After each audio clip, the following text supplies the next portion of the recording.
Your ego too big. You got too much pride. You can't admit that. And that's the problem, man. On January 23rd, 2026, Stephen A. Smith named the wrong Patriots coach on ESPN's First Take, calling him a brother doing his thing, who deserved recognition. However, Stephen did not see the humiliation that would follow. Here is how Stephen A. Smith got caught not knowing who was actually coaching the Patriots defense. The moment that went viral.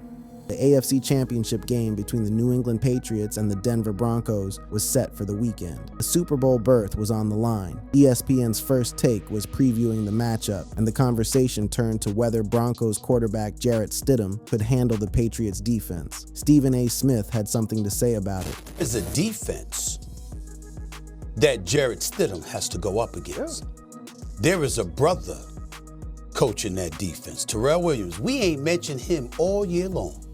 Reunited with Mike Vrabel, used to be with him in Tennessee. This man has done a hell of a job with a defense that's ranked top 5 in the National Football League. Okay, because we gonna give brothers credit on this show.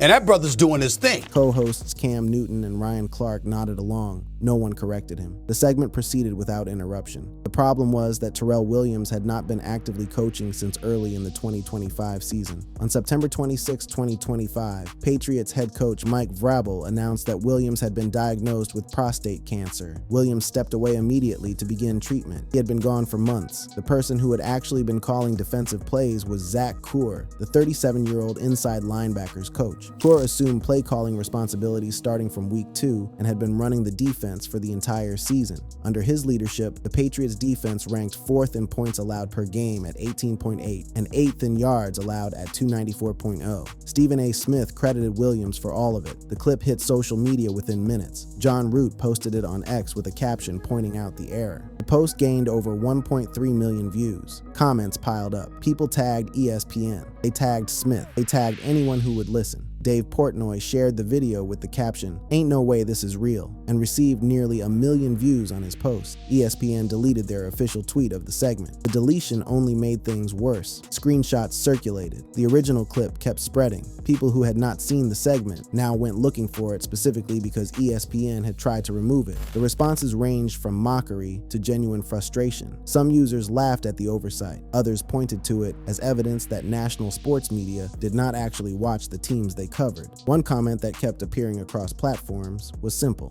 Big sports media has shown true colors this season about how little ball knowledge they have. The specific nature of the error made it impossible to explain away. This was not a mispronunciation. This was not confusing two players with similar names. Stephen A. Smith had praised a coach who had been publicly battling cancer and absent from the sidelines for 4 months. He had done so while claiming that we ain't mentioned him all year long, as if the media had been ignoring Williams, when in reality, the reason no one had mentioned Williams was because he was not there. The irony of the statement amplified the backlash. Smith had framed his comments as a critique of media coverage, accusing his own show of failing to recognize a black coach. But the accusation only applied if the coach was actually coaching. Williams was not. The defense Smith was praising had been built and maintained by someone else entirely. Williams had briefly returned to the team facility on January 7th, 2026, but he had not resumed coaching duties. His presence was described as a morale boost for the staff, not a return to active work. The day-to-day operations, the game planning, the play calling during games, all of it had been Zach Kuhr's responsibility. The segment had aired on January 23rd, 2026. By January 24th, the clip had become one of the most discussed moments in sports media. Stephen A. Smith had not issued a correction. ESPN had not addressed the error publicly. The only acknowledgement came in the form of a deleted tweet in the absence of the clip from ESPN's official channels. The internet was not letting it go. Who is actually coaching the Patriots' defense?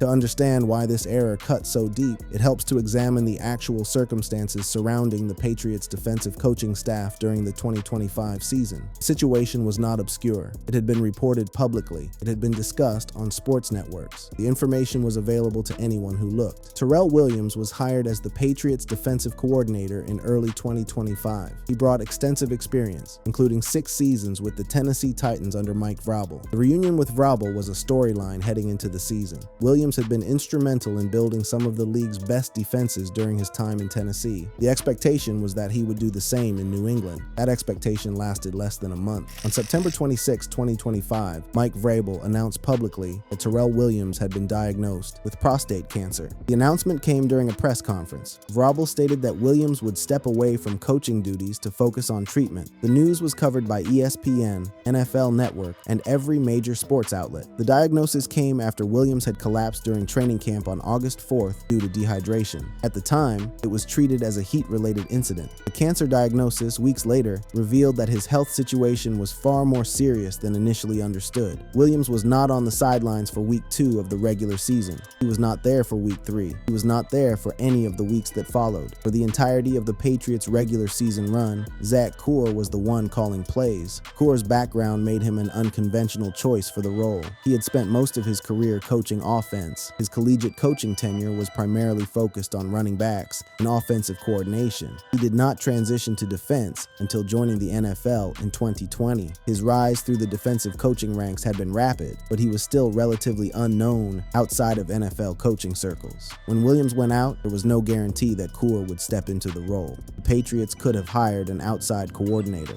They could have promoted someone with more experience in defensive play calling. Instead, they chose to trust Kuhr. The decision paid off. Under Kuhr's leadership, the Patriots' defense posted impressive numbers across the board. The unit finished 8th in yards, allowed per game at 294.0. They ranked 4th in points allowed at 18.8 per game. Their red zone defense was efficient. Their pass rush generated consistent pressure. The secondary limited explosive plays. In the postseason, the defense performed even better. They ranked 2nd in yards, allowed at 224.0 per game. Opponents struggled to move the ball against them. The unit had become one of the most reliable in the league at the most important time of the year. Kuhr's approach differed from what might have been expected. His offensive background gave him a unique perspective on defensive play calling. He described his philosophy as thinking like an offensive coordinator to anticipate what opponents would try to do. This mindset allowed him to identify tendencies and exploit weaknesses that a traditional defensive coach might miss. His schemes combined man coverage blitzes, zone pressures, simulated rushes, and varied pass rushing packages. He used anywhere from 3 to 7 rushers depending on the situation. The defense was aggressive but disciplined. Players understood their assignments. The unit played fast and physical. Kuhr maintained daily contact with Williams throughout the season. Williams provided input on game planning from a distance. The on-field execution, the in-game adjustments, and the weekly installation of the scheme, all of that fell to Kuhr. He was the one wearing the headset. He was the one making the calls. The Patriots defense under Kuhr had standout performances throughout the year. In a primetime win over the Buffalo Bills, they intercepted Josh Allen and limited his top receivers to under 50 yards. In the playoffs, they disrupted quarterbacks like C.J. Stroud and Justin Herbert. The unit that Stephen A. Smith credited to Tyrell Williams had been built by Zach Kuhr through 17 weeks of regular season football and multiple playoff games. Analysts began calling for Kuhr to be given the permanent defensive coordinator job. His performance was not just adequate, it was exceptional. Former colleagues described him as a borderline genius with social skills and predicted that he would be a head coach someday. The information about Williams' absence and Kuhr's role was public knowledge. It had been reported extensively. It was discussed on local Boston sports radio. It was covered by Patriots beat reporters throughout the season. Stephen A. Smith either missed all of it or did not bother to check. The backlash and criticism. The online response to Stephen A. Smith's error moved through predictable phases: mockery, criticism, and then deeper examination of what the mistake represented. The mockery came first. Within hours of the segment airing, memes and reaction videos flooded social media platforms. The criticism followed, as analysts and commentators weighed in on what the error said about ESPN's coverage. The deeper examination came last, as the incident became part of broader conversations about sports media preparation and racial representation in coaching. Jason Whitlock delivered the sharpest rebuke. The conservative commentator posted on X with characteristic bluntness. He called the segment a racist cartoon skit orchestrated by Bob Iger. He accused Smith of being uninformed, racially idolatrous, and fraudulent. He labeled co-hosts Cam Newton and Ryan Clark as enablers who were nodding along for a check. Whitlock's framing positioned the error as something more than carelessness. In his view, the segment represented a deliberate attempt to create a narrative about black coaches being overlooked, regardless of the the facts. The accusation was that Smith had prioritized a racial talking point over basic accuracy. Whether one agreed with Whitlock's characterization or not, his posts gained significant traction. Hundreds of likes and reposts followed. The clip was now being discussed not just as a factual mistake, but as evidence of a larger pattern. NESN ran an article calling the error embarrassing. The outlet pointed out that ESPN had failed to cover Williams' diagnosis or Coor's emergence as a storyline throughout the season. Both developments should have been major stories: a defensive coordinator battling cancer, an inside linebackers coach stepping up to run an elite defense. These were compelling narratives that national media had largely ignored. The NESN piece suggested that the mistake was symptomatic of ESPN's broader disinterest in team-specific details. The network prioritized debate segments and hot takes over actual football coverage. The result was a situation where one of ESPN's highest-profile analysts could praise a coach who had been absent for months without anyone on set correcting him. Sportskeeda covered the incident extensively, highlighting Whitlock's criticism and documenting the social media fallout. The coverage framed the error as part of a pattern for Smith, who had made similar mistakes in the past. The comparison that kept surfacing was Smith's gaffe earlier in January 2026. During a discussion about the Houston Texans, he had confused wide receiver Christian Kirk with conservative commentator Charlie Kirk. In that instance, Smith had immediately corrected himself on air. "I apologize. Oh my God, Christian Kirk." The apology was swift and unreserved. The Patriots' error was different. There was no on-air correction. There was no immediate acknowledgement. The segment ended. The show moved on. ESPN deleted the tweet, and Stephen A. Smith did not address it until the following day. When he did respond, the tone was defensive rather than apologetic. On X, Smith posted a reply to one of the critics. "Nice try. First of all, we reported earlier in the year that he was out due to prostate cancer when it happened. Secondly, he still talks to coaches for game planning purposes. Thirdly, forgetting to mention all of that is different than not knowing. Plus, it really doesn't matter when I've got experts like Ryan Clark and Cam backing me up. But keep pushing the story. Hope it gets the clicks folks want. Carry on." The response drew more criticism. Users pointed out the contradiction between claiming that ESPN had reported on Williams' absence while simultaneously saying on air that "we ain't mentioned him all year long." The two statements could not both be true. Either ESPN had covered the story, in which case Smith's on-air complaint about lack of coverage was false, or ESPN had not covered the story, in which case Smith's defense was inaccurate. You talked about the Patriots' great defense and Terrell Williams coaching the defense. And you gave him credit as well as the Patriots defense been playing this year. And you said you all hadn't talked about him all year. And it's a reason, because that brother been out battling prostate cancer. So he hadn't coached the defense. Think Zach Kerr's been coaching the defense? But you didn't say that, because I don't think you knew that.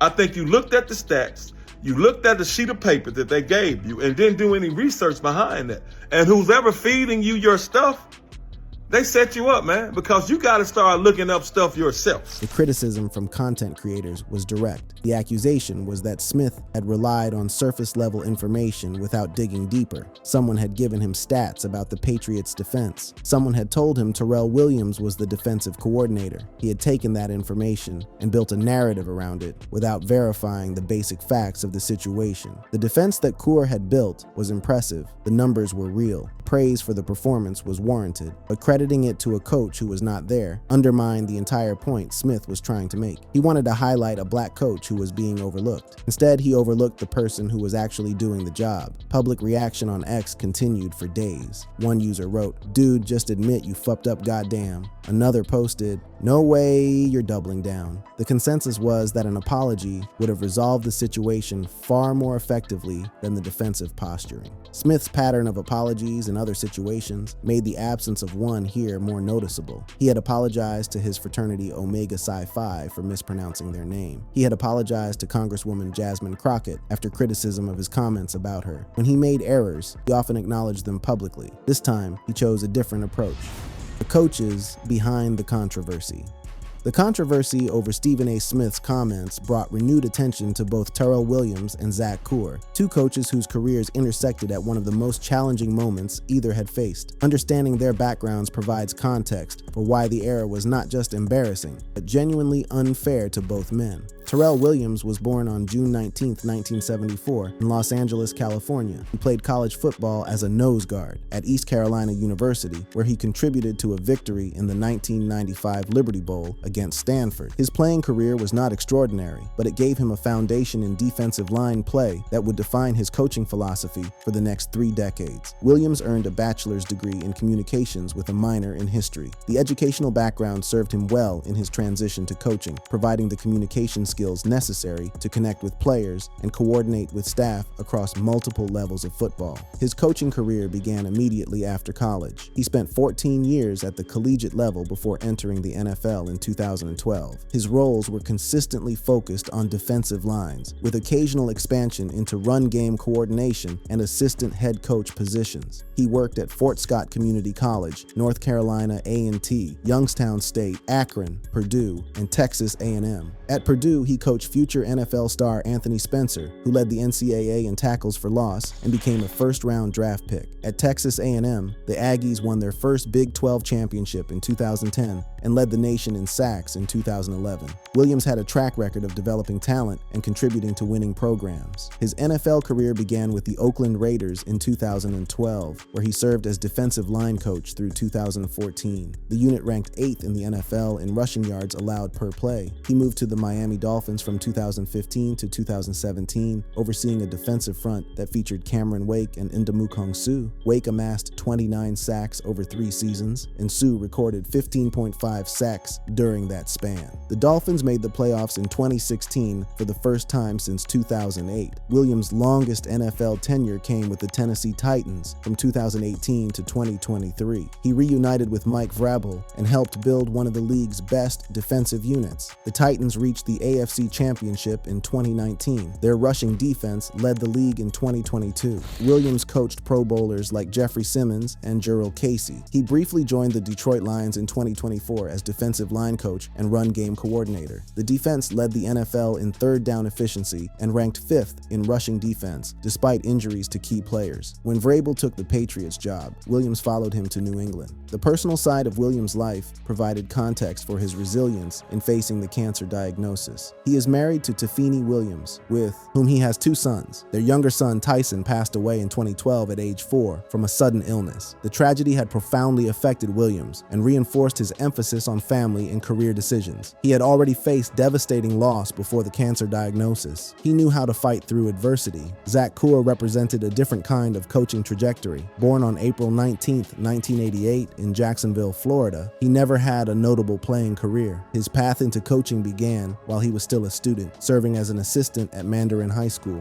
and later as offensive coordinator at Westside High School. He graduated from the University of Florida in 2013 with a bachelor's degree in sports management. His academic focus aligned with his practical ambitions. He wanted to understand the business and strategy of sports at a fundamental level. Kuhr's collegiate coaching career spanned 11 years, primarily on offense. He worked at Edward Waters College, interned at Ohio State under Urban Meyer, and held positions at Old Dominion, James Madison, Rutgers, Texas State, and Texas. At James Madison, the team led the nation in third down efficiency and ranked 2nd in scoring. At Texas State, his backfield rushed for over 2,200 yards. The transition to defense came in 2020 when Kuhr joined the Tennessee Titans as a defensive quality control coach under Vrabel. The switch was intentional. He wanted to learn how to attack the schemes he had spent his career running on offense. His offensive background became an asset in understanding what opponents would try to do. Former head coach Tom Herman described him succinctly: "Everything that Zach Kuhr has ever been asked to do by me, he has done it at an exceptional level." When Williams was diagnosed with cancer, Kuhr stepped into a role he had never formally held. The adjustment was described as seamless by those who worked with him. His schemes promoted aggressive play while maintaining discipline. He encouraged players to trust their instincts. He created a collaborative environment where defensive players felt ownership of the scheme. The defense that Stephen A. Smith praised belonged to both men in different ways. Williams's fingerprints were on the foundation, the philosophy, the culture, the expectations. Kuhr's work was in the execution, the weekly game plans, the in-game adjustments, the play calling that produced results. Both deserved recognition. Only one got it, and for the wrong reasons.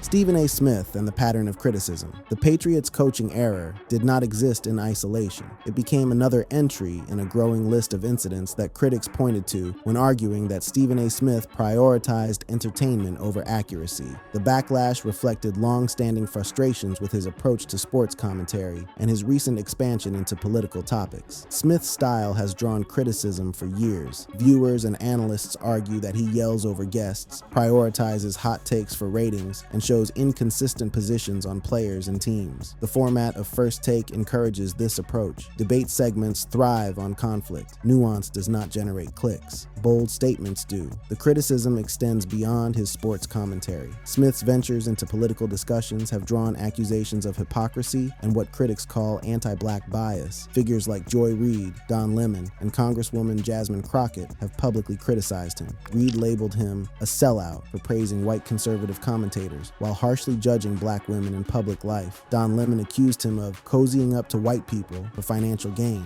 Crockett compared him to a character from Django Unchained. Smith has responded to these criticisms by characterizing them as coordinated efforts to cancel him for independent thinking. He has positioned himself as a moderate voice willing to engage with perspectives across the political spectrum. He maintains that his views, pro-choice, supportive of LGBTQ+ rights, place him on the left of center, and that his willingness to criticize figures on both sides reflects intellectual honesty rather than opportunism. The Patriots' error cut differently because it was not about opinion. It was about basic facts. Smith could argue that his political views were being misrepresented. He could not argue that Terrell Williams had been coaching the Patriots' defense when Williams had been receiving cancer treatment for 4 months. The schadenfreude that accompanied the backlash was noticeable. People seemed to enjoy watching Smith get caught in an error. The reaction was not just about accountability, it was about satisfaction in seeing someone who projects supreme confidence get exposed for not knowing what he was talking about. One analysis of the broader phenomenon noted that Smith knows how to move the crowd. His ability to generate engagement, whether positive or negative, is part of what makes him valuable to ESPN. He earns an estimated $20 million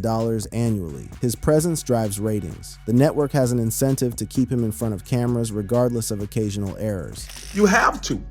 It's okay to make a mistake. Admit you made a mistake. You doubling down on the mistake, trying to convince people that you knew what you were talking about. No, you didn't. You didn't know anything about the Patriots defense other than stats or what somebody fed you. You didn't dig deep or scratch past the surface to see that man has been battling that all year. He hadn't actually been coaching the defense. So instead of you saying that, I made a mistake. Your ego too big. You got too much pride. You can't admit that. And that's the problem, man. People like real people.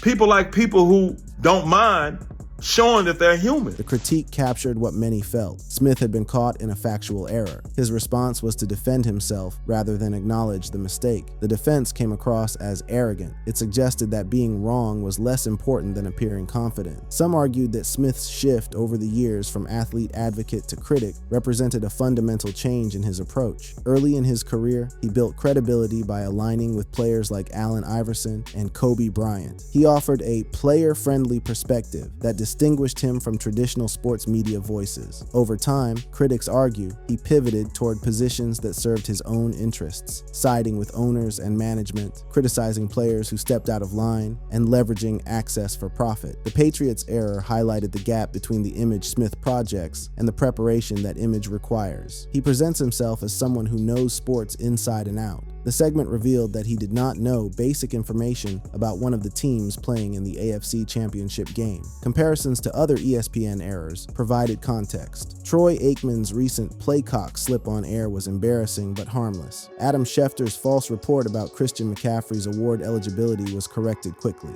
Smith's Ray Rice comments in 2014 led to a suspension and formal apology. The Patriots' error fell somewhere in between, more serious than a verbal slip, less severe than comments that implied victims of domestic violence should avoid provoking their abusers. The response pattern was what made this instance different. Smith apologizes when he mispronounces a fraternity name. He apologizes when he confuses Christian Kirk with Charlie Kirk. He does not apologize when he credits a coach battling cancer for work done by someone else. The selectivity raised questions about what kind of errors Smith considers worth acknowledging. As of January 24th, 2026, no further statements statements from Smith or ESPN had addressed the error directly. The defensive ex-post remained his only public response. The incident was likely to fade as the news cycle moved on to the AFC Championship game itself. But for those who had been tracking Smith's trajectory, it served as confirmation of concerns they had been voicing for years. The broader implication was about trust. Sports media relies on viewers believing that the analysts know what they are talking about. When that trust is broken, when someone praises a coach who is not coaching, when they claim media has been ignoring a story that the media has been covering, when they double down instead of correcting themselves, it undermines the entire enterprise. Stephen A. Smith remained one of the most prominent voices in sports media. His platform was secure. His salary was enormous. His influence was undeniable. But the Patriots era would follow him. Another example cited whenever critics argued that volume should not be mistaken for knowledge. Click on one of the cards on your screen to see more videos like this.